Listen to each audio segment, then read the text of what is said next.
ఇంతకుముందు జయ విజయాలను దాటి స్వామివారి దర్శనం చేసుకున్న భక్తులు మరలా అదే దారిలో బయటికి వచ్చేవారు. దీన్నే లఘు దర్శనం అనేవారు. కానీ మనం ఇప్పుడు చేసుకునేది మహాలఘు దర్శనం.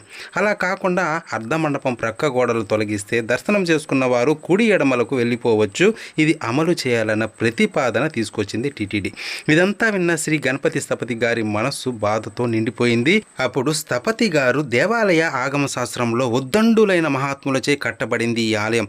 గర్భాలయం ముందర ఉన్న అర్ధ మండపం గోడలను కూల్చడం సరైనది కాదు. అలా జరిగితే వెంకటేశ్వరుడి పవిత్రత శక్తికి ఆటంకం ఏర్పడుతుందని చెప్పారు. కానీ ఎవరూ వినలేదు. స్థపతి గారు కంచి పరమాచార్యులను కలిసి విషయం చెప్పారు. స్వామి కలవరపడవద్దు, నువ్వు అనుకున్నట్టే జరుగుతుందని చెప్పి ఆశీర్వదించారు. ఏం జరిగిందో తెలియదు కానీ అప్పటి ముఖ్యమంత్రి కాసు బ్రహ్మానందరెడ్డి నుంచి దేవాదాయ శాఖకు ఆదేశం వచ్చింది. తిరుమలేశుడి జోలికి పోవద్దు, మీ ప్రణాళిక రద్దు చేసుకోండి అని. అలా అప్పటికి అది ఆపారు కానీ ఆ తర్వాత ప్రభుత్వాలు చాలా చేశాయి.